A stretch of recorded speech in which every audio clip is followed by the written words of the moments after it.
아가서 8장 6절로 7절을 우리 다 같이 합독하시겠습니다. 너는 나를 도장같이 마음에 품고 도장같이 팔에 두라. 사랑은 죽음같이 강하고 질투는 소골같이 잔인하며 불길같이 일어나니 그 기세가 여호와의 불과 같으니라. 많은 물도 이 사랑을 끄지 못하겠고 홍수라도 삼키지 못하나니 사람이 그의 온 가산을 다 주고 사랑과 바꾸려 할지라도 오히려 멸시를 받으리라. 아멘. 하나님의 사랑. 말은 우리가 하나님의 사랑, 사랑의 하나님 뭐 이렇게 표현을 많이 하는데 사실 그것이 얼른 측량이 잘 안 됩니다. 그리고 얼른 그것이 또 피부로 잘 와닿지도 않습니다. 사실은 너무 큰 거는요, 잘 느끼지 못합니다. 우리하고 비슷해야, 아담한 사이즈라야 우리한테 와닿기도 하고 느낌이 오지, 너무 격차가 나버리면 이게 잘 느껴지지 않아요. 우리가 정말 태양을 늘 받고 있지만 이 태양이 항상 너무 광활하게 이렇게 펼쳐지고 있으니까 그 태양에 대한 그냥 오늘 낮이구나 이렇게 생각하지, 지금 저 태양이 저렇게 밝게 빛나서 그 아주 광선을 내쬐가지고 이렇게 우리가 하고 또 우리 몸이 또 이렇게 좋아지고 이렇게 하는구나, 여기까지 생각을 못 하더라고 말이죠. 별로 그냥 무감각하게 생각하는 거죠. 우리 사실 하나님의 사랑도 어마어마하게 크고 그걸 우리가 뭘로 다 설명할 수 있을까? 사실 그 304장 그 찬송가에 보면요, 그런 가사들이 나와요. 저 하늘을 뭐 두루마리 삼고 바다를 먹물 삼고 이 세상에 있는 모든 그것을 다 연필로 삼아가지고 그걸 가지고 다 쓴다. 온 인류가 다 갖다가 쓴다고 해도 하나님의 사랑을 다 적을 수가 없다. 도대체 그게 얼마만큼이길래 그걸 다 적을 수가 없다는 거예요. 기록을 할 수가 없대요. 측량을 할 수 없을 정도로 그렇게 큰 사랑, 그 엄청난 사랑인데 그 사랑을 우리가 이렇게 짧은 시간 내에 몇 마디 말로 하나님의 사랑은 이렇다라고 말하면 그렇게 말하는 자체가 하나님의 사랑을 너무 축소시키는 그런 것일 수도 있습니다. 그래서 우리가 어느 한 단편을 가지고 하나님의 사랑이 이렇게 위대하지 않느냐라고 얘기하면 우리가 하나님의 사랑을 너무 조금 얘기해놓고는 그냥 마치 과대한 것처럼 이렇게 또 표현하는 잘못된 표현 방법일 수도 있습니다. 그러다 보니까 제가 성경을 이번에 아가서를 하면서 보다 보니까 옛날에는 아가서 그 자체가 사랑 이야기인 줄만 알았는데 사실은 이 아가서 자체만이 사랑 이야기가 아니고 성경 전체가 다 사랑 이야기라는 사실을 사실은 이번에 많이 깨달았습니다.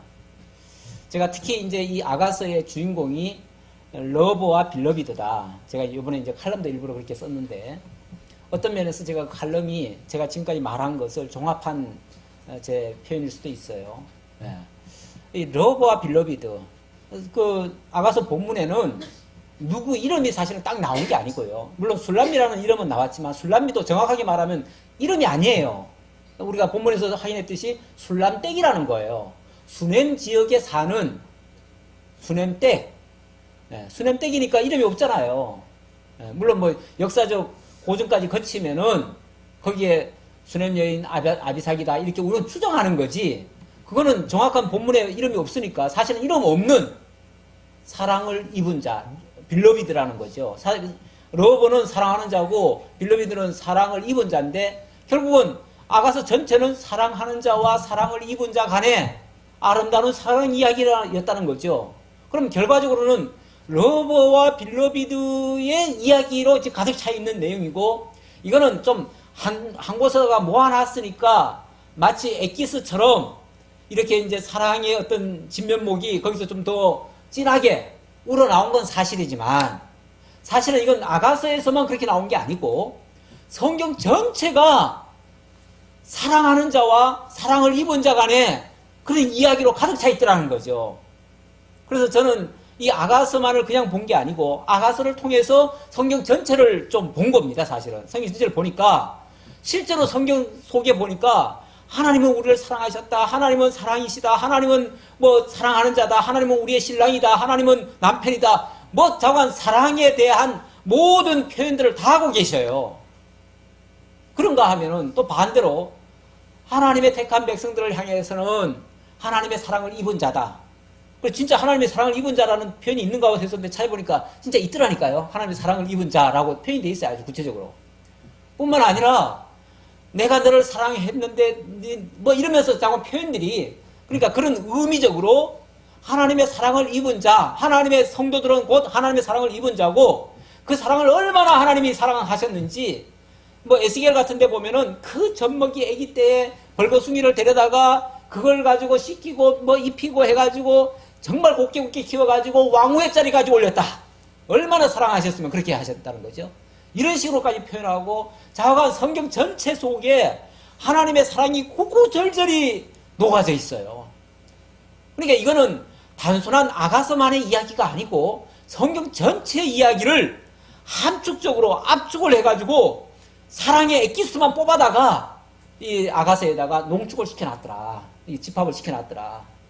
저는 이제 그 면을 본 거예요. 그 면을 보고, 그래서 이 사랑에 대한 이야기는 아무리 우리가 강조를 하고 아무리 정말 위대하게 찬양을 해도 원래 하나님이 표현하고자 하는 거기에는 절대적으로 못 미치는 너무 부족한 그런 상태에 불과하다라는 것을 말씀드릴 수 있습니다.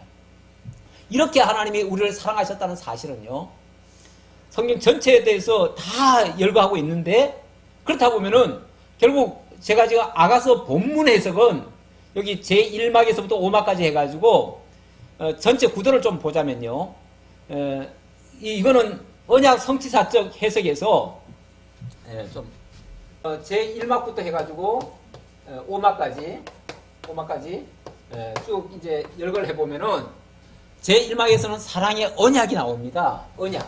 앞에 사랑은 뭐 계속 반복해서 나오니까 그냥 빼버리고 언약이라고 합시다. 언약. 그리고 그 언약 두 번째 막에서는, 제2막에서는 그 언약을 했으니까 그 언약에 대한 간절한 바람이죠. 그 갈망이라고 표현했습니다. 갈망. 그 언약은 했지만 그 언약대로 실제 상황에서는 이루어지지 않으니까 그걸 간절히 기다리고 고대하고 구하고 하는 장면이 나오는 거예요. 그것이 갈망의 내용이고, 그 다음에는 거기에 대한 정말 이렇게 이루어졌으면 좋겠다 하고는 어떤 환상 같은 꿈 같은 이야기가 나오죠. 그걸 이제 환상이라고 얘기하는데 사랑의 환상을 소개합니다. 본문에서는 그걸 꿈속 이야기처럼 설명이 됐어요.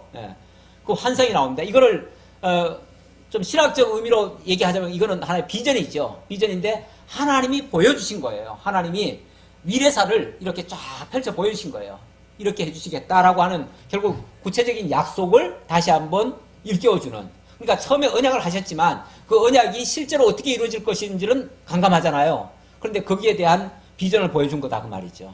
그래서 이제 환상이라고 얘기할 수 있고, 제4막에서는 그 사랑이 이제 무르익어 갑니다. 아직 완성된 건 아니지만 그러나 곧 이루어질 것이 임박해지는, 그래서 성숙 단계, 자라나는, 뭐 다른 말로 성장이라고 할 수 있죠. 성장의 단계를 이제 거치게 되어집니다.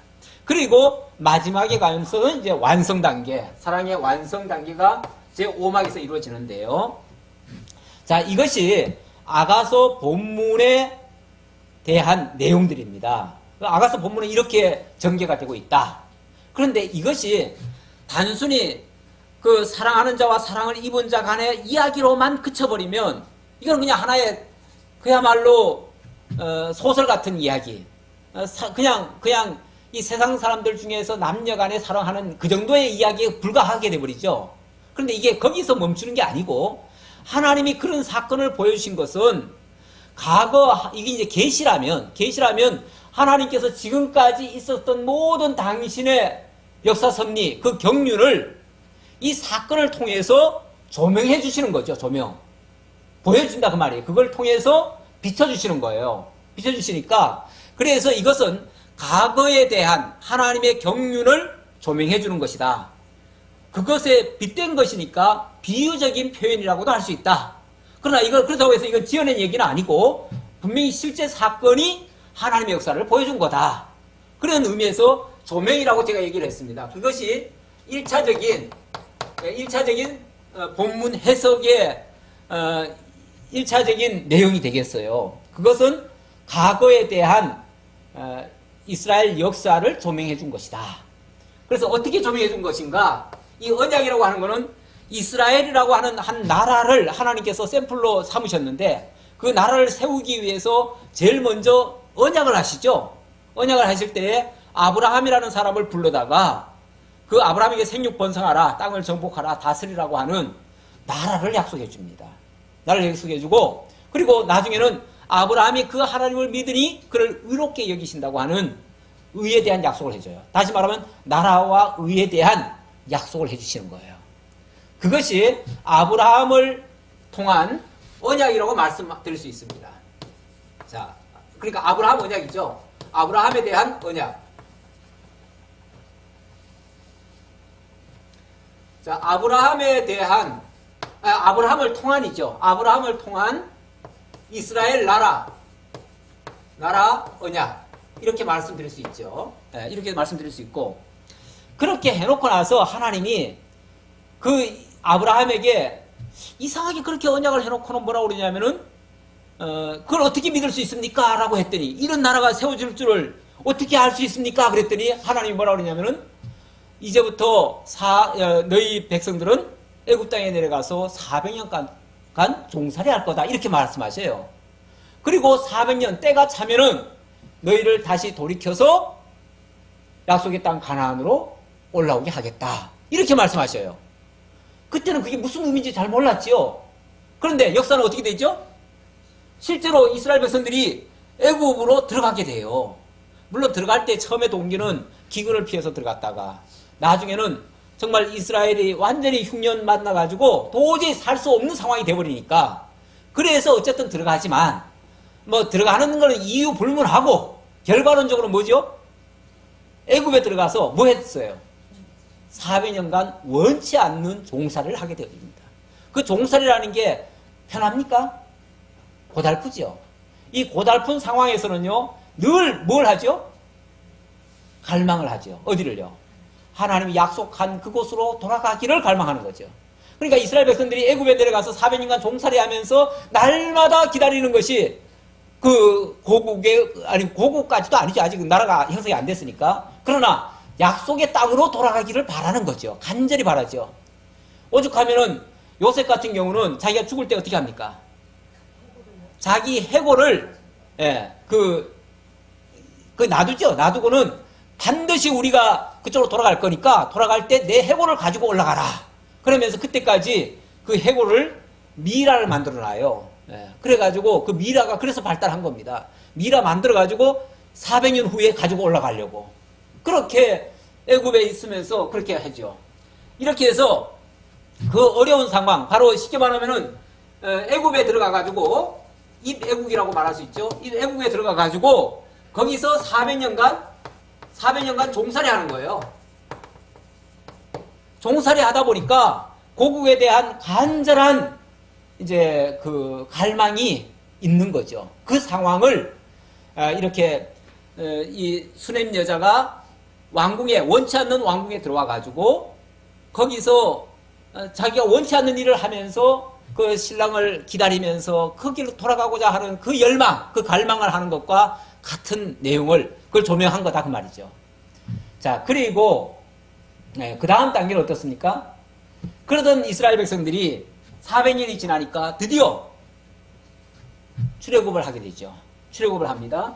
출애굽을 하면서 이제 조금 있으면 어딜 들어간다? 약속의 땅 가나안에 들어간다. 이 가나안에 들어간다고 하는 꿈을 가지는 거예요. 그러나 현실은 어떻습니까?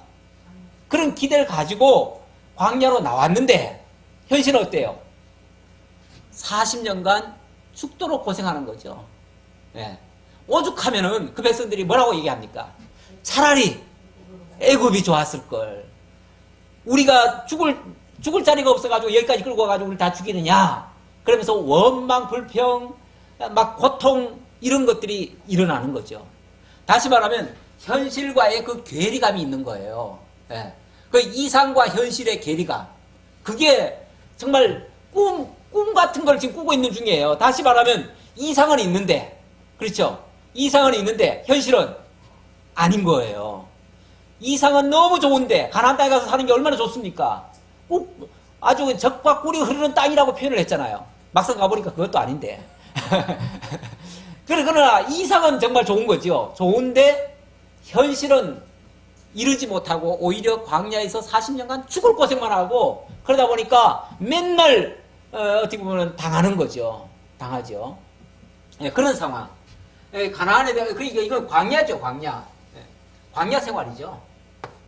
광야 생활하면서 가나안을 꿈꾼다 그 얘기예요. 예. 그렇게 될 것에 대한 그렇게 된 것에 대한 조명이죠. 예. 그렇게 하신 하나님의 경륜에 대한 조명이다 이렇게 이해를 해야겠죠. 예. 그다음 네 번째 막 사랑의 성숙의 단계에서는요 드디어 약속의 땅 가나안에 입성을 하게 됩니다. 입성을 하게 되는데 자 입성을 하는데 바로 나라를 세울 수 있습니까? 아니죠. 그렇게 적과 꿀이 흐르는 땅이라고 좋다고 왔는데 와보니까 이미 거기는 적들이 가나안 7족속들이 다 점령하고 있어요. 그러니까 현실적으로 회방꾼들이 있는 거예요. 회방꾼들이. 그걸 무려 200여 년간 이상 정말 시달리죠. 우리 본문에서는 본문에서 보면 오라버니들이 어떻게 합니까? 너는 아직 어려, 너는 아직 안 돼, 너는 결혼 못해 막 그러면서 뭐 합니까? 은근슬쩍 해방하는 장면이 나오죠. 그런 것과 유사한 모습이죠. 예. 그렇게 해서 약속의 땅 가나안을 정복했지만 그곳에서는 완전히 나라를 아직 이루지는 못하고요. 마치 사사시대처럼 그런 어려움을 겪고 있는 그 모습입니다. 그러니까 곧 될 듯 하면서 안 되는 상태. 그러면서도 하나님 어떻게 하죠? 가나안 7족속들을 조금씩 뭐 하십니까? 몰아내 주시죠. 그 가나안 7족속 원래 점령하에 들어갈 때 하나님 그런 말씀하셔요. 내가 갑자기 다 점령하지는 않겠다. 왜냐하면 갑자기 점령하면 짐승들이 와서 완전히 여기를 다 이제 황무지처럼 만들 수 있다. 그러니까 야금야금 그래서 조금씩 쳐내게 하겠다. 그러시더니만 야금야금 점령에 들어가죠. 그래서 마침내는 가나안 7족속을 다 내쫓게 됩니다. 다 내쫓고 어떻게 하죠? 그 다음에는 이제 사랑의 완성 단계에 가서는 드디어 이제 다윗이라고 하는 왕을 다윗이라는 사람을 보내가지고 결국 이스라엘 나라가 완성이 되죠. 예. 그리고 솔로몬 시대 때 가면은 그 나라만 완성되는 게 아니라 완전히 의로운 나라, 평화의 나라로 바뀌어지죠. 이렇게 해서 그 나라가 세워지고, 그러니까 처음 언약대로 나라가 세워지고 그 나라가 평화로운 나라, 의로운 나라로 탈바꿈이 되어지더라 그 말이죠. 완성이 되더라 그 말이죠. 그러나 이거는 어디까지나 과거 하나님이 이스라엘 역사를 섭리하신 것에 대한 조명으로 얘기한 거고 이건 완성 단계는 아니에요. 궁극적으로 완성이 되려면 여기서 끝쳐서는 안 되죠. 궁극적으로 온전한 이 성취가 이루어지려면 결국 영원한 하나님의 언약으로 돌아가야 돼요. 그렇죠? 영원한 하나님의 언약은 어디서부터 출발합니까? 그렇죠. 영원한 때 전 하나님의 창세전 그리스도 안에서 이루신 하나님의 계획, 수립한 그 계획에서부터 출발하죠. 그것이 바로 영원한 언약입니다. 영원한 언약.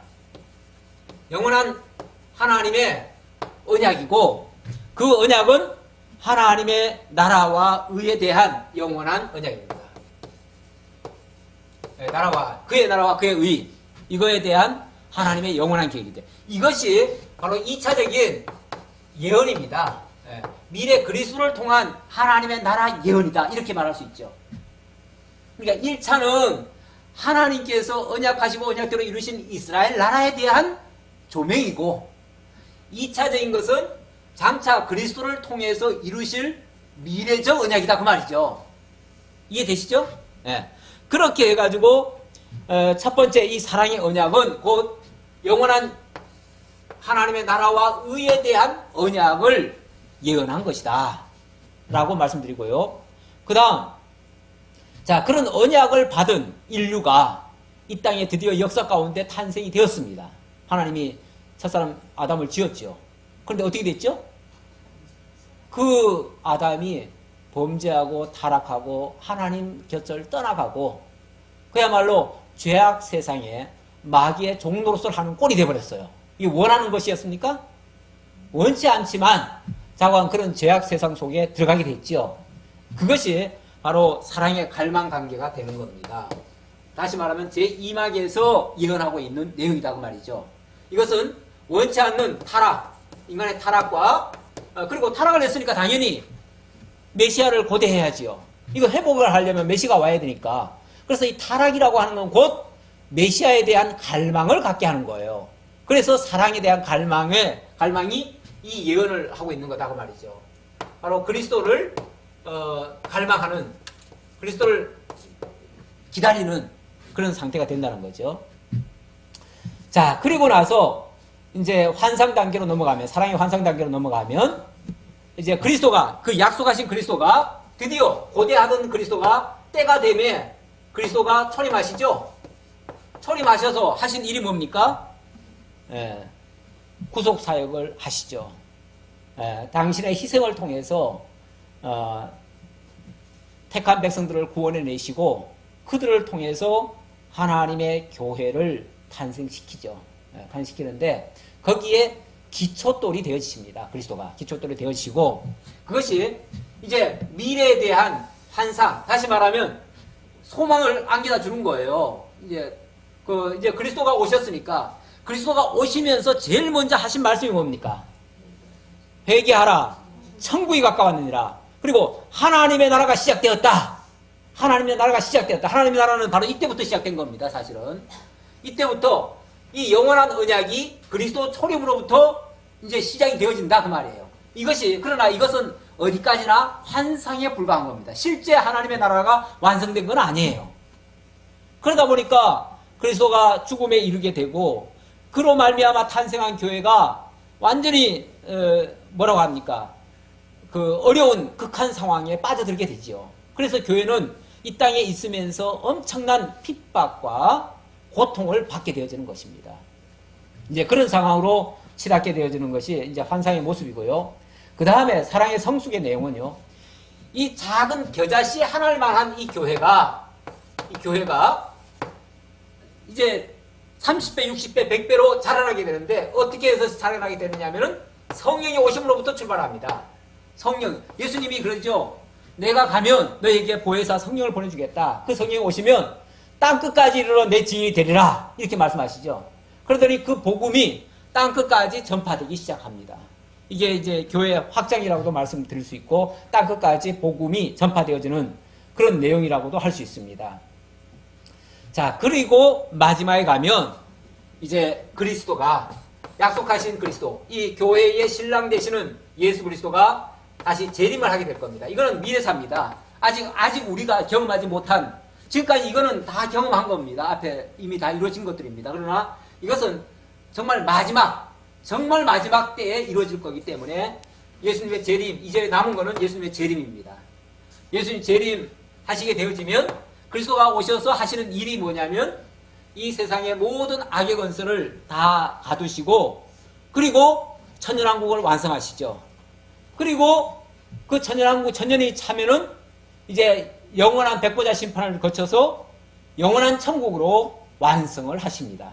그렇게 되어지면 이 만유 통일이 이루어지고 이 세상 모든 다시 말하면 엑스트라처럼 등장했던 모든 피조물들은 다 사라지고 정말 원주인공인 하나님의 자녀들이 영원한 천국에서 완성된 하나님의 나라에서 그리스도 정말 신랑 되시는 그리스도와 더불어 영원토록 하나님을 찬양하면서 영광 돌리면서 그렇게 살아가는 정말 신천신지가 펼쳐지게 되는 거죠. 이게 영원한 하나님의 나라죠. 이 하나님의 나라가 완성이 되어집니다. 이렇게 해서 이 아가서는요, 단순한 그냥 한 러버와 블러비드의 이야기였지만 이것은 과거 이스라엘 전체 역사를 다 조명하고 있고 또 미래에 장차 이루어질 그리스도를 통해서 이루실 모든 예언의 말씀까지를 다 하고 있다. 그리고 이 말씀이요, 이 아가서는 참 유일하게 그 유대인들도 항상 그 유월절에 낭독을 했거든요. 유월절에 낭독했다는 것은 이 말씀이 유월절과 매우 밀접한 관계가 있다는 뜻이기도 하고요. 그러면 거기서 봤을 때도 이스라엘 백성들이 하나님의 언약을 받고 그 언약대로 애굽에 들어가 가지고 거기서 구원을 받음으로 출애굽함으로써 유월절 어린 양의 희생을 통해서 이스라엘 나라를 건설할 것에 대한 그런 말씀이 그 아가서 안에 농축되어 있기 때문에, 그래서 유대인들은 유월절 날마다 이 아가서를 낭독을 했습니다. 그러니까 이게 괜히 낭독한 게 아니에요. 바로 그것과 굉장히 밀접한 관계가 있고, 다시 말하면 이런 하나님의 역사를 조명하고 있기 때문에 그래서 예언한 것이 틀림없다. 그래서 이 아가서는 그냥 단순한 한 사랑 이야기로만 이해할 것이 아니다. 이거는 전체 성경을 정말 요약하고 압축하고 거기다 사랑의 엑기스를 뽑아가지고 그 사랑의 주인공이 정말 우리를 사랑하시는 그 하나님이심을 증거하고, 그리고 우리는 그의 사랑을 입은 자들로서 영원토록 그를 사랑하고 경외하고 정말 찬양하고 이렇게 살아야 마땅한 존재임을 밝혀주는 그런 내용의 말씀이다 라는 것을 다시 한번 확인시켜 드리고 좀 정리를 하도록 하겠습니다. 이 아가서를 통해서 가장 크게 이제 또 제가 이제 이 아가서를 본 그 내용 속에서는 그 몇 가지 특징들이 나오고 또 어떤 이슈들이 나왔는데요. 이것은 단순한 그런 어떤 남녀간의 이야기가 아니라 실제 역사 속에 있었던 사건을 모티브로 해서 전개한 내용이다. 그래서 솔로몬 시대 다윗 왕과 아도니아 사건을 역사적 배경으로 삼았다. 이 아도니아는 어떤 의미에서 해방자로 등장을 했지요. 이 사랑을 정말 깨려고 하는 그런 시도를 한 자였지요. 그런 배경을 가지고 있고, 그리고 이 성경을 좀 더 근접하게 원문에 가깝게 볼 수 있도록 좀 도움을 받은 것이 NIV 영어 성경이었다. 왜냐하면 그 영어 성경이 이 행간을 구분해 줬어요. 행간을 구분해 가지고 화자가 누군지, 누구의 이야기인지 이런 것들을 좀 정리를 해 줬어요. 그래가지고 제가 그 도움을 좀 입었다는 것을 제가 말씀드리고요. 그러니까 저는 NIV 자체를 좋아하는 건 아닙니다. 그러나 NIV가 우리에게 그런 것을 좀 볼 수 있는 눈을 조금 이렇게 좀 가이드 역할을 좀 해줬다. 그 말씀을 드리는 거고요. 그리고 그걸 통해서 이제 결론적으로 말하면 보수 전통 신학에서 주장했던 솔로몬과 술람미 간의 단순한 사랑 이야기는 아니었다. 그걸 이제 제가 강조를 많이 했고요. 그리고 또 자유주의 신학의 목자와 술람미 간의 그 연애 속에 솔로몬이 등장해가지고 그 사랑을 해방한 그런 사건으로 보는 것도 이건 완전히 잘못됐다. 그 얘기도 제가 아울러서 말씀드리고요. 그리고 흔히들 이제 이 아가서를 강해하면서 제가 보기에는 아가서 강해의 한 8, 90%는 그렇게 보지 않나 싶어요. 그분들이 대부분 보면은 이 아가서를 증거를 하면서 본문의 그 역사적 해석을 안 해요. 그리고 문법적 해석을 다 도외시해버려요. 그러다 보니까 당연히 신학적 해석이 좀 엉뚱한 대로 튀어요. 그래가지고 별로 근거도 없이 무턱대고 이건 뭐다 그러면서 하나님이 우리를 일방적으로 사랑했다는 거예요. 그리고 인간이 우리에게 이렇게 하나님을 대적하고 실수하고 하나님을 멀리 떠나려고 하는데도 마치 호세아처럼 그 창기 같은 그 고멜을 계속해서 끝까지 사랑하는 것처럼 그렇게 했다. 이런 식으로 얘기를 하면서 이거를 너무 그냥 바로 영예로 뛰어들어가 가지고 그렇게 주장을 하는데 그것은 굉장히 위험한 해석이다. 그런 해석을 우리 전통 신학에서도 그렇게 하다 보니까 빌미를 줘요. 누구한테? 이단들한테. 그래가지고 이단들은요, 그걸 봐라. 교회에서도 다 이렇게 주장하지 않느냐? 그렇다면 다른 성경도 그렇게 봐야지. 그러면서 다른 성경도 전부 다 이 영예로 다 해석을 해버려요. 비유풀이를 해버리고. 그러니까 비유풀이 영의 이쪽으로 가기 시작하면요, 성경 걷잡지 못합니다. 해석이 완전히 이거는 뭐 진짜 그야말로 귀에 걸면 귀걸이, 코에 걸면 코걸이가 돼버립니다. 이런 식의 해석 방법이 막 다양하게 나타나 버렸어요. 그러다 보니까 이단들이요, 자기들이 풀고 싶은 대로 그런 식으로 맞춰가지고 다 풀어버렸어요. 그러니까 거기에는 큰 함정이 뭐냐면 문법적 해석이 안 된 거예요. 또 역사적 해석이 안 돼요. 역사적 배경 다 무시해버렸어요. 그래서 굉장히 큰 문제가 됐다라는 것을 또 한번 강조하고요.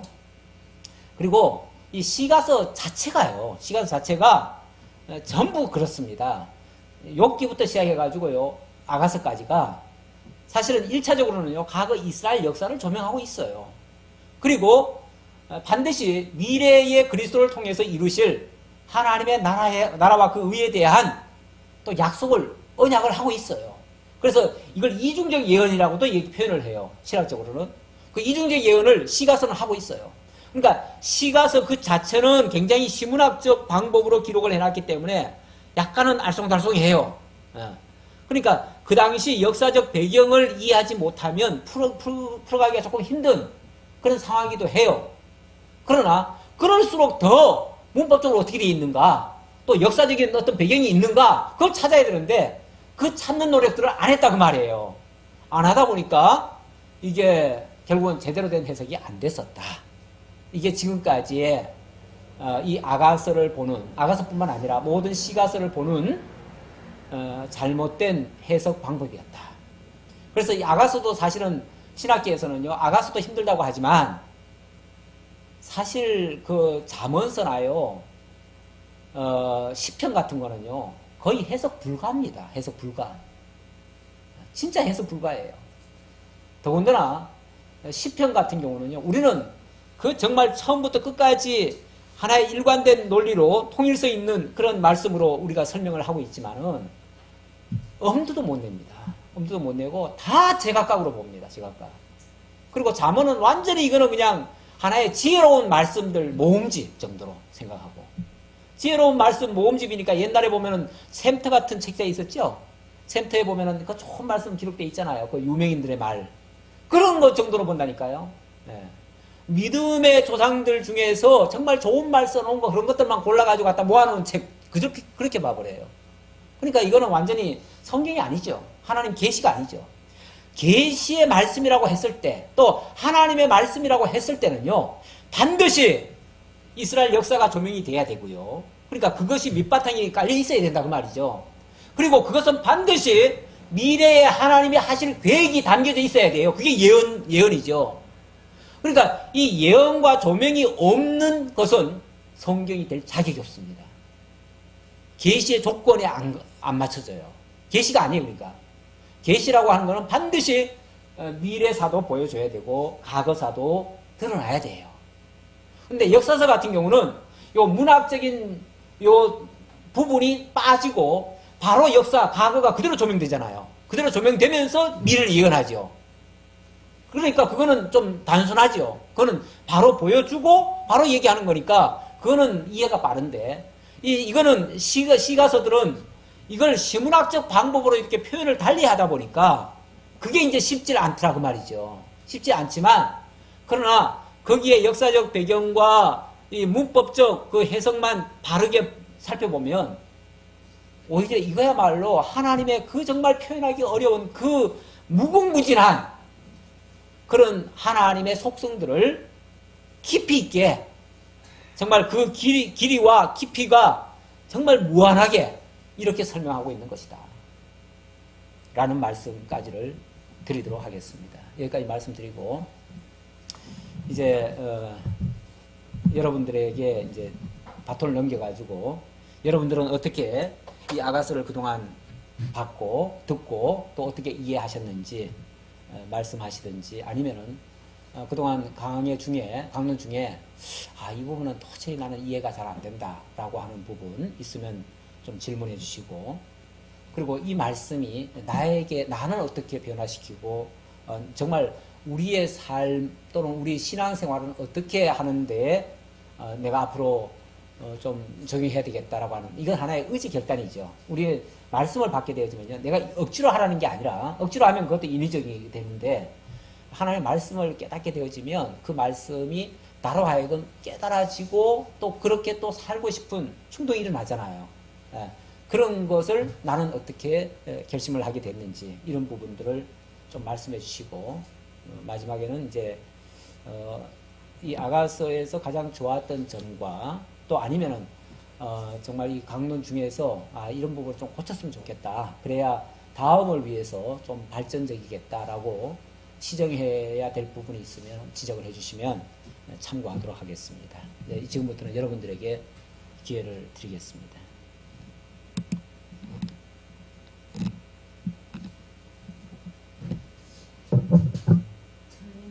네. 목사님이 지금 성경 전체를 통해서 언약 이런 거를 다 해서 굉장히 폭이 넓게 지금 설명을 하셨는데, 네. 저는 읽으면서 때때로 이런 생각이 들어서, 그리스도께서 네. 성도를 사랑하는 사랑 노래를 솔로몬이 그렇게 이렇게 자기의 그거를 해서 그리스도께서 성도를 사랑하고 교회를 사랑하는 그 사랑하는 모습이 아닐까, 저는 읽으면서 그런 생각을 좀 해봤거든요. 그냥 솔로몬이 굉장히 지혜로운 사람이고, 그 사람이 하나님에 대한 것이 굉장히 폭이 넓지 않습니까? 예. 어떻게 보면 다윗보다도 다양한 것 같아요. 네. 그리고 솔로몬이 하나님을 바라보는 이런 아가서 같은 이런 것을 기록한 거 보면,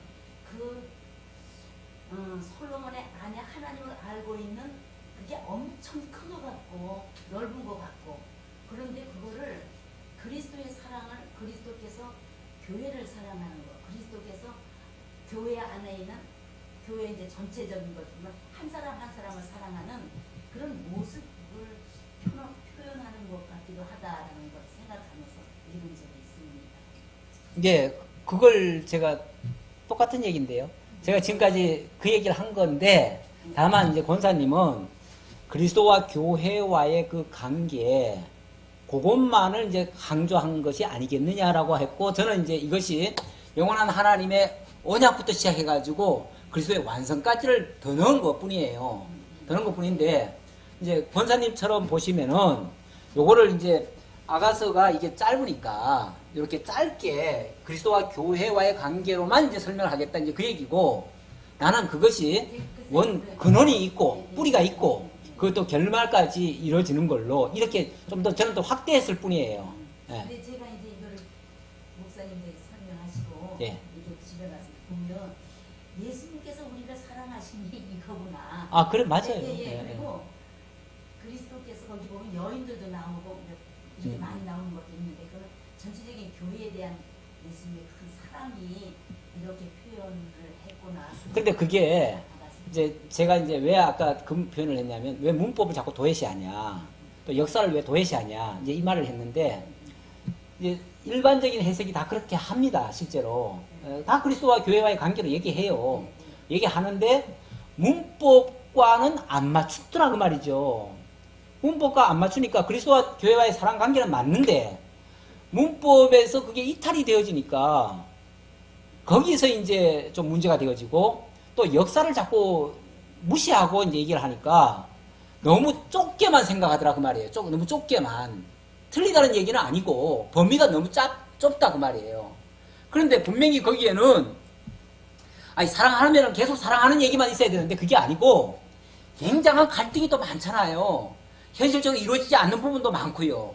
그것 때문에 그 부분을 우리가 그리스도와 성도와 이렇게 사랑을 하게 되면 방해하는 것이 너무 많잖아요. 우리 신앙적인 방해하는 것이 너무 많고, 이제 여기 보면 오빠들이 자기를 무슨 포도원으로 막 갖다 보면 이제 저 같은 우리가 예수를 믿고 하나님의 사랑을 갖고 신앙생활을 하려면 방해하는 것들이 참 많구나. 그러니까 거기에 이제 그 마귀 갖다 집어넣으면 딱 맞죠.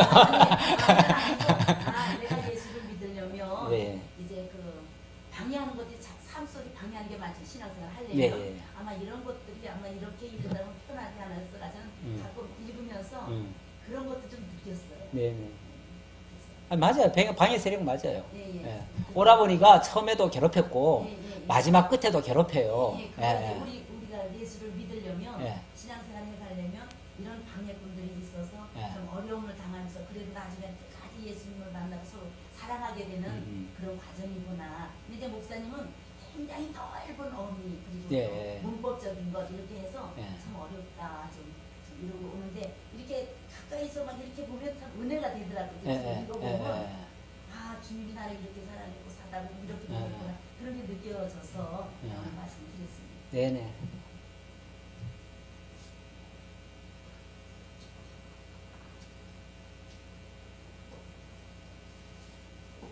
우리 예.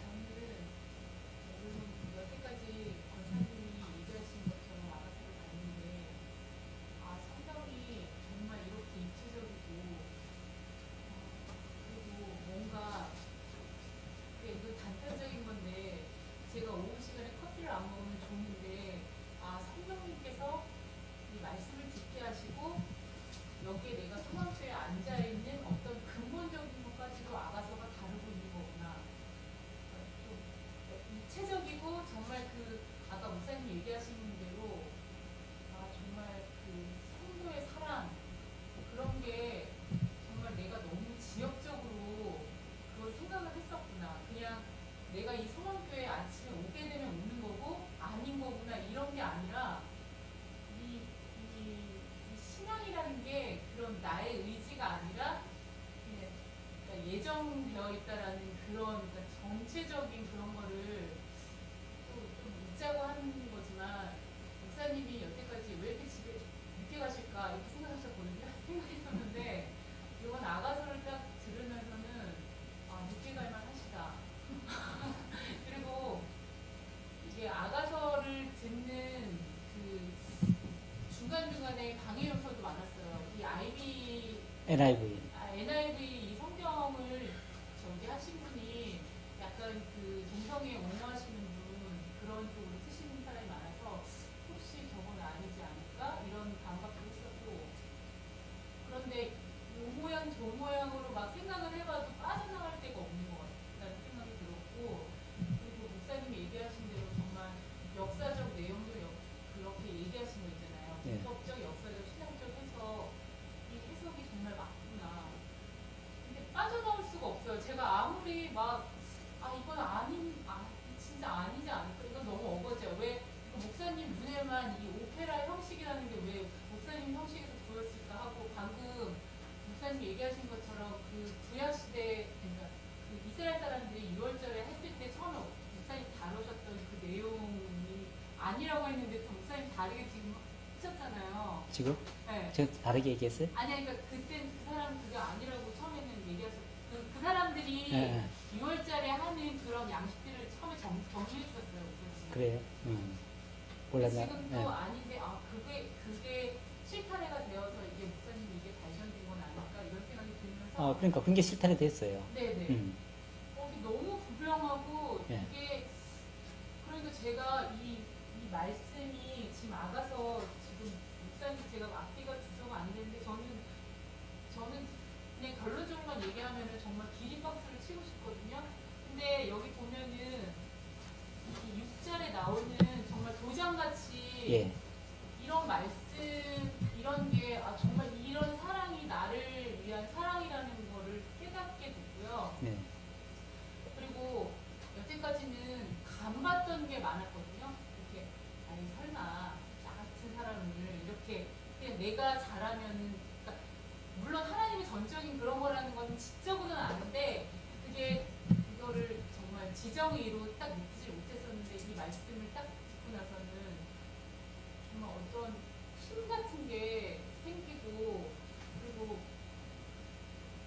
제 나이가 드는 권사님 이렇게 다만 저번 주에 예를 들면 저게 남의 모습이 아니구나. 저희 신랑도 안 다니잖아요. 그러니까 그런 모습이 아닐까 이런 생각도 많이 들었고 그리고 안 걸린 사람은 주위에 바람 펴서 이혼하고 이런 일들이 많았어요. 근데 그래서 되게 나는 하나님 믿으니까 그거를 잘 씩씩하게 감당할 거야. 머리로서는 그렇게 했었는데 그렇게 그런 거를 내가 이렇게 그런 걸 못했었는데 이 말씀을 딱 들으니까 만약에 나한테 그런 일이 와도 나는 씩씩하게 이길 수 있어. 이런 그런 담대함 같은 것도 생기고 그런 마음이 생기더라고요. 그래서 이렇게 적용할 때도 조금 옛날에는 그런 일이 생겨도 나한테 그런 일이 생기면 어떡하지? 내가 그걸 감당할 수 있을까? 나는 절대 못할 거야. 그렇게 했었는데 지금은 그런 일들이 다 나를 위해서 도장같이 그 하나님의 사랑을 나한테 새기기 위한 그 하나님의 그런 일이 아니라는 것을 제가 말씀을 통해서 딱 깨닫고 나니까 좀 기대도 되고 또 권사님 물론 힘드시지만 저 일을 통해서 우리가 교인들이 기도하면서 어떻게 저 일이 해결돼 나가실까 그런 것도 기대가 되고 그런 마음이 들고 좀 씩씩한 마음이 많이 드는 그런 생각이 들어서 너무 감사하고 정말 좋았어요. 저 나가서 들으면서 말씀을 다시 한번 다른 지역적으로 보는 게 아니라 좀 전체적으로 볼 수 있는 그런 계기가 되어서 정말 좋았다고 생각합니다. 나가서가 한 사건이지만 실제로는 성도의 전 생활의 모습이 사실은 투영되고 있거든요. 그러니까 이거는 한 사건이지만 성경 전체를 조명하고도 있고 또 한 성도의 그 신앙적 삶 이것까지도 사실은 다 보여주고 있다고 봐요. 그렇다면 이것이 멀리 떨어진 저 환상 속의 이야기가 아니라 그야말로 나와 굉장히 밀접한 관계를 가지고 나로 하여금 그렇게 살게 하시는 하나님의 모습으로 나타나죠. 그러니까 분명히 이 말씀은 우리의 삶을 긍정적으로 바꿀 수 있는 능력이 있을 겁니다. 나는 여태까지 예수 믿어서도요, 알아서는 그러면 사람인가 잘 깨닫지를 못했었거든요. 그런데 이번이 진짜 나는 졸기도 했지만 졸리기도 들렸나 봐요. 그런데 하나님은 이게 우리들에 대한 하나님의 사랑 그걸 진짜 우리들 살려면 뭐 항상 좋은 것만 있어요. 그 어려운 문제들이 얼마나 많아요. 그런 걸 이겨갈 수 있는 그런 우리들에게 그런 얘기구나. 그렇게 그렇구나. 그렇게 너무나 확실하게 깨달아져서 감사해요. 이게 솔로몬의 그 사람 얘기가 아니고 그렇구나. 그렇게 생각해서 우리 삶의 모든 게 여기에 담아져 있구나. 그래가지고 너무 감사했습니다. 졸았어도 그렇게 느껴졌어요. 자관 이걸 통해서 솔로몬은 기록자라는 거 그걸 제가 몇 번 강조를 했죠. 솔로몬은 기록자에 불과하다. 다시 말하면 하나님의 말씀을 계시하는 자로서 계시자였지 그가 주인공은 아니다. 그걸 제가 좀 강조를 해드렸습니다. 그래야 객관적인 말씀이 되지 자기 이야기 쓰면 그 객관적인 말이 안 되는 거죠. 확실히 깨달았어요. 저 같은 경우는 이게 사경에 가서도 한번 했었잖아요. 기타 그러면서도 이게 희곡이라는 그런 거 이런 것까지는 됐는데 확실하게 분별이 안 됐었어요. 기록자와 사랑하는 목자와 사랑하는 목자 이게 안 됐고 희극이면서도 이 달락달락 화자 이게 나오는 거 있잖아요. 그게 정리가 잘 안 됐었거든요. 근데 이번을 통해서 그게 분명하게 정리가 되고 그걸 통해서 또 역사 이렇게 보고 신학적으로 미래까지 이렇게 하게 되니까 너무 정확하고 확실하다는 거 그래서 그 속에 제가 끼어 있다는 거, 그 사랑을 입은 자 속에 제가 있다는 게 너무 감사하고 좋았어요.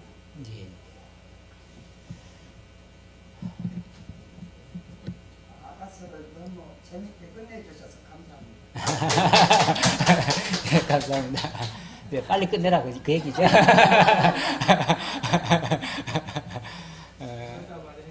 예?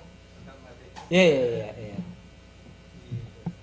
어제 콘서트 들어봤어요. 예.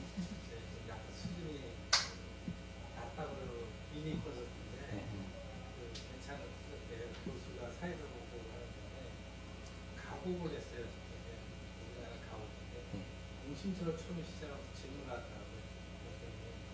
동림차가 우리 학교에서 배웠잖아요. 이게 다 우리나라로 이제 이게 우리나라가 아니고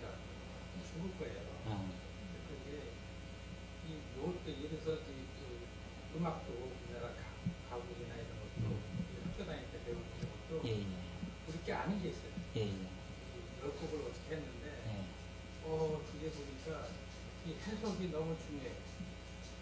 여기서 지은 사람이 그 가수 작사자, 예, 예. 작사자가 이걸 어떻게 기록을 하느냐에 따라서 그렇지. 이 아가사 보면서 저는 뭐를 느꼈냐면 솔로몬이 과연 이걸 깨달았냐 이거 제대로. 나는 그게 캐시 맞거든요. 그래서 솔로몬이 이 깊은 경지를 어떻게 이 교수님은 완벽하게 아니까 자기는 배운 게잖아요. 뭐 유학도 갔다 오고 뭐 치코에 가서 부모 가서 노래를 했다고 그러거든요. 그중 뭐 난리가 났다고 그런 노래 했는데 과연 이 솔로몬이 여기서 이게 뭐 예를 들어서 솔직한 말로 저자 아닙니까? 저자가 제대로 되지 못했을 텐데 어떻게 이걸 이렇게 기록이 됐느냐. 솔로몬이 서자라고? 아니 좀 약간 뭐 그러니까 저는 이제 그런 걸 자꾸 왜냐면 이렇게 쓴 게 솔로몬 하나님이 텐스 태어나면서부터 이게 몇 살 때 썼는지 그것도 궁금하고요. 뭐 이런 게 없잖아요 사실은. 솔로몬이 딱 시작하니까. 자, 일단은 솔로몬은 선지자입니다. 물론 나중에 왕이기도 하지만은 일단 하나님의 계시를 받고 그 계시를 전하는 자예요. 그리고 그걸 전하기 위해서 하나님은 엄청나게 지혜를 퍼부어주셨어. 그래가지고 정말 모든 측면, 어느 한 측면이 아니고 정말 다양한 측면에서 통달한 자예요. 그래서 그가 시를 3,000편을 썼다고 하고요. 또 그 밖에도 자문을 3,000개를 썼다고 그러고 노래를 1,000편을 썼다고 그러고 그러니까 그 중에 사실은 이거 하나일 수 있거든요. 근데 그냥 단순한 문학 작품이 아니라 이거는 정말 그 많은 중에서도 정말 하나님의 계시의 말씀으로 받을 만한 그야말로 계시예요. 계시기 때문에 여기 기록이 된 거예요. 계시가 아니고 그냥 문학 작품이면 여기 계시 안 돼요. 계시기 때문에 들어왔다. 그걸 이해하시고 예. 다윗보다는 훨씬 하나님에 대한 것이 깊다고 생각해요. 그렇죠. 예. 어쨌든 그거를 표현하고 기록으로 남겨가지고 오늘 우리에게까지 전달한 거는 이 솔로몬이기 때문에 가능한 겁니다. 다윗도 물론 엄청난 걸 받았지만은 다윗은 자기 삶이 온통 전쟁에서 다 소화가 됐지요. 그러니까 전쟁을 통해서 그는 이제 보여준 것 뿐이지 실제 기록을 남긴 건 없지요. 남긴 거는 이제 시편에 좀 있지요. 시편에 좀 있고. 그렇죠.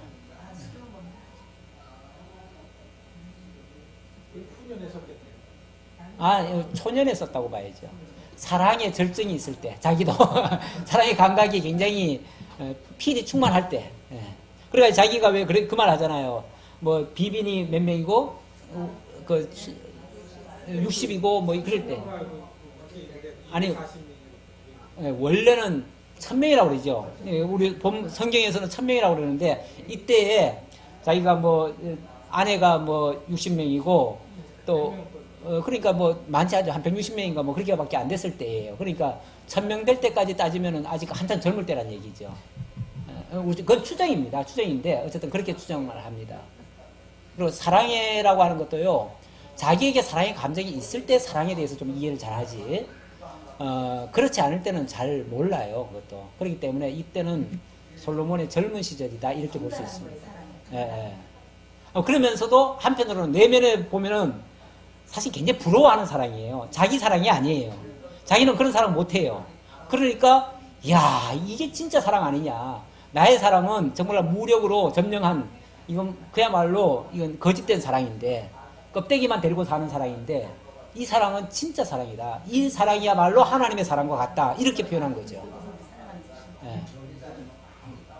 마음껏 사랑을 하는데 자기의 진짜 마음이 진정인 사람을 못 해봤습니다. 그렇죠. 못 해봤지. 그래서 이제 갈망에 쓴 글씨같이 그런 데가 문제 보이잖아요. 예. 근데 자기가 왕으로서 모든 건 차용할 수는 있지만 예. 진정은 자기 마음을 털어놓고 사랑을 못하는데 갈망에 젖어가지고 그 쓰게 되는 부분도 많이 나타납니다. 그러니까 실제적으로는 어떻게 이 사랑이 이루어졌을까 그런 상황에서 실제적으로는 솔로몬의 도움이 있었다라고도 볼 수 있죠. 제가 이걸 보면 많이 느낀 거는 실제적으로 이게 있는데 그 방에 사실적으로 그 솔로몬이 본 기간 처음에 왕에 올라가는 그 사이에 아도니아가 이런 사건이죠. 있었잖아요. 그 가운데서 솔직히 그 여자의 그 사랑을 보고 솔로몬이 아마 감동을 해서 그렇죠. 보호해준 그런 게 사실은 보이거든요. 그렇죠. 그래서 그걸 실제적인 사건을 보면서 초에 기록했지 않았나 그런 생각이 많이 해요. 분명히 그랬을 겁니다. 그러지 않고는 이게 전개가 안 됩니다.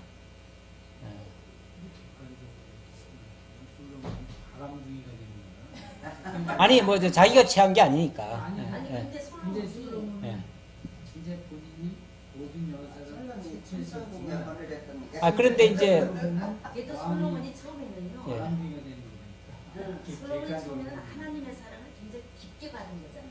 처음에 그 왕을 올라가서 물론이죠.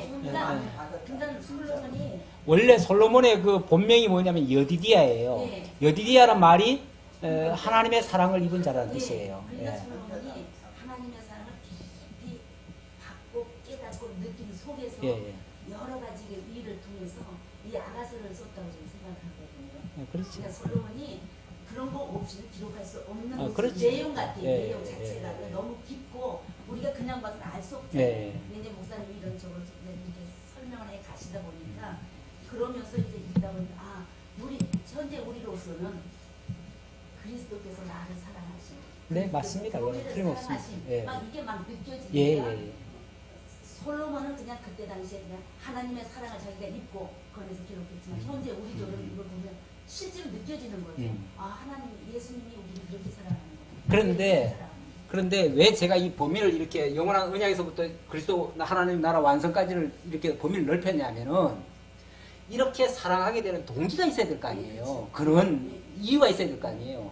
그 이유가 영원한 언약에 근거한 거지 그냥 좋아서 한 거 아니다 그 말이죠. 그리고 마침내 결말은 이렇게 이루어 가야 되는 것이지 이걸 빼고 여기 단순한 사랑만 한다 그래 버리면은 이게 너무 축소한 얘기다. 이제 그런 측면에서 제가 범위를 넓힌 거다. 우리가 가야 할 미래. 그럼요. 그리고 예언이기 때문에 예언은 반드시 미래까지 다 이루어지는 거죠. 현재 우리에서는 이루어진. 그렇죠. 현재 우리는 또 그대로 받고 있는 거고. 그러니까 현재 진행형이죠, 계속. 이 설명이 객관적으로 목사님이 풀어가신 과정에서 우리가 받아들일 수 있는 여유를 가졌다는 것은 이제 그만큼 우리 깨달음을 받았다는 거예요. 네네네. 그래서 이 객관적으로 그냥 보기를 때로는 추액에 갈 수도 있어요. 이거 사실은요 지금 일부에서는 이거 가지고 그냥 성교본서로 보기도 합니다. 그래서 심지어는 유대교에서는요 30세 이하의 아이들에게는 이거 못 읽게 합니다. 금서입니다.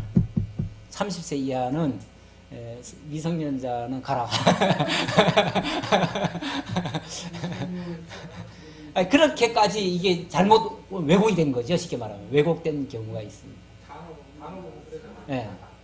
단어 속에 너무 원색적인 표현들이 있어가지고 제가 사실은 말을 굉장히 제가 부드럽게 해드린 겁니다. 이걸 막 그대로 다 해버리면은 이거 청소년 시청 불가합니다.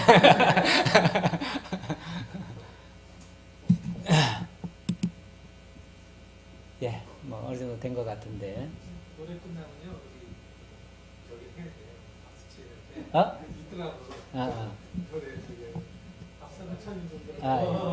목사님 가사 잘하시고 수고하셨다. 예, 감사합니다. 어쨌든 참 지난번에도 말씀드렸지만 이거 진짜 뭐 한 8번밖에 안 했는데 하루에 한 장씩 나간 꼴인데 굉장히 빠른 속도로 제가 놀랐어요. 사실은 제가 이렇게 빠른 속도로 못 하거든요. 이렇게 좀 세세하게 하려고 하면 빠른 속도가 안 되는데 이번에는 NG를 달아버렸어요. 20년이 됐잖아. 예. 근데 인제사 그걸 제대로 까달았으니까. 근데 사실은 막막합니다, 이 사회. 근데 항상 이 강론을 어디를 시작하려고 하면 사실 좀 막막함이 시작됩니다. 되는데 또 우리 하나님께서 일단 우리 방향이 이제 바르게 이렇게 잡히다 보니까 저도 그냥 그 방향으로만 가다 보니까 이게 이게 이제 바로 이렇게 뭐라고 할까요? 길이 바로 열려요. 그래서 제가 하는 거지, 제가 지금 완벽하게 다 사실은 완벽하게 다 터득해가지고 그냥 술술 그냥 나오는 건 아니에요.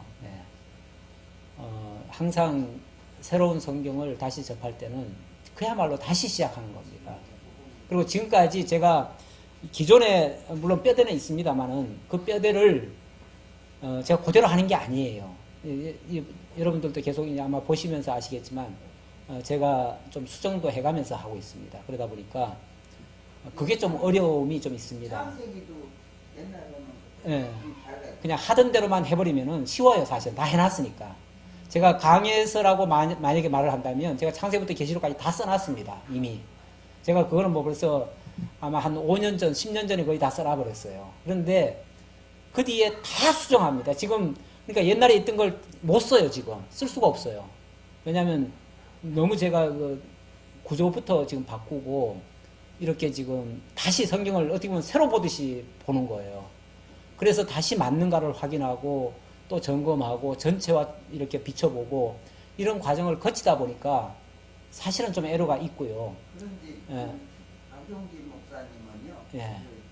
그 요한계시록까지 다 썼대요. 그걸. 네네. 그래 지금도 판다고 그러대. 팔아서는 예. 자기가 수입한다고 그러던데. 근데 이제 지금은 제가 솔직히 말씀드리면은 그분 거를 제가 못 봅니다. 현재. 못 보고 또 봐서도 안 되고요. 사실은. 봐서도 안 되고. 왜냐면은 우리 교계에 최근에 이제 그 유명한 목사님들 중에서 설교 카피한다고 쉽게 말하면 남의 거 뭐 인용한다고 그게 또 이슈가 돼가지고 이거는 아주 도적질이다. 남의 것을 갖다가 토시도 안 틀리고 다 자기가 연구한 것이냐 이렇게 하는 거는 완전히 목회 윤리상 이건 비도덕적이고 잘못됐다. 그러면서 굉장히 비판을 많이 가하는 예가 있습니다. 물론 성경은 절대적인 것이 아니기 때문에 뭐 남의 것을 좀 참고한다고 해서 그게 죄악이라고 말할 수는 없어요. 그리고 또 근원적으로 한 본문이기 때문에 또 완전히 벗어난 것도 물론 잘못됐죠. 그렇기 때문에 어느 정도는 용인을 할 수 있지만 그렇다고 자기가 제대로 살펴보지도 않고 남이 해놓은 걸 그대로 갖다 복사해서 그냥 전하기만 하는 거, 앵무새처럼 하는 거 이거는 용납할 수가 없는 겁니다. 요즘 소설도 남의 글 조금 뺏겨 썼다가 막 고발당하잖아요. 난리 나요. 그런 판국에 목사도 함부로 그렇게 남의 거 뺏기면 안 되는 겁니다. 큰일 나요. 그러니까 남의 걸 그대로 하는 거는 그게 좋은 것 같지만 그건 굉장히 독약을 먹는 거나 마찬가지. 그건 잘못된 거예요. 그러니까 어차피 내 것으로 만들어야 돼요. 목회자가 전하는 사람 자기가 확실하게 이것이야말로 진짜 하나님의 말씀이다. 그래서 이럴 것입니다가 아니라 그냥 이것이다라고 그냥 선포할 수 있는 정도까지 돼야 자신 있게 전할 수가 있는 거예요. 그리고 거기에 대해서는 자기가 또 책임지고 이렇게 해야 돼요. 근데 지금 목사님 네. 이제 그 말씀을 그전 때는 이제 그렇게 전하셨는데 네. 지금 이제 목사님이 이 성경 말씀을 내 것으로 갖고 지금 전하시고 그렇죠. 계시잖아요. 예. 그러니까 굉장히 달라졌어요. 예, 목사님 말씀 증거하실 때 옛날에 그 박용기 목사님 딱 다녔을 때는 그게 아니었거든요. 예, 그때는 거기 맞췄죠, 그냥. 예, 그때는 아니었는데 예. 어느 순간부터는 지금 목사님 말씀하시니까 근데 성경 말씀을 내 것으로 내가 완전히 터득하고 내 것으로 삼아서 증거하신다 그러니까 들어지는 우리는요 굉장히 달라졌고요 또 은혜가 되고요 또 말씀에 이렇게 막 와서 힘이 돼요 능력이 되고 그런 거 느껴집니다. 그래서 이제 목사님 많이 달라지셨다. 제가 근데 목사님 설교가 업그레이드 됐다 이렇게 표현도 했는데 지금 목사님 말씀하십니다. 성경이 완전히 내 것으로 삼으시고 터득하시고 제가 힘이 있는 거예요. 힘이. 그래서 듣는 사람들도요. 저 같은 경우에는 굉장히 은혜가 돼요. 원래 엄마도 음식을 먹고 자기가 다 소화해가지고 맞아요. 그것을 완전히 젖으로 만들어가지고 아기를 줘야 탈이 안 나지.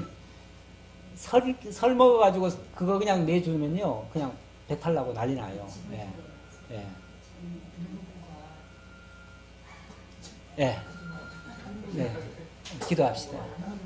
아버지 하나님 감사합니다. 우리에게 베풀으시는 은혜가 너무나 크고 감사합니다. 이렇게 놀라운 하나님의 말씀을 우리들에게 들려지게 하시고 깨닫게 하신 것은 전적인 하나님의 은혜고 성령의 역사인 줄 저희들 믿습니다. 그러기에 이 말씀에 대해서 우리가 확신을 가지고 이 말씀이 우리를 인도하시는 대로 우리가 이 세상도 바르게 살고 또 정말 신앙생활 바르게 해서 하나님의 역사가 우리를 통해서 드러나고 하나님의 영광을 우리로 하여금 또는 우리를 보는 모든 자로 하여금 찬양하게 만드는 그러한 우리의 참된 신앙이 될 수 있도록 인도해 주옵소서. 함께해 주심을 감사드리옵고 예수님의 이름으로 기도하옵나이다. 아멘.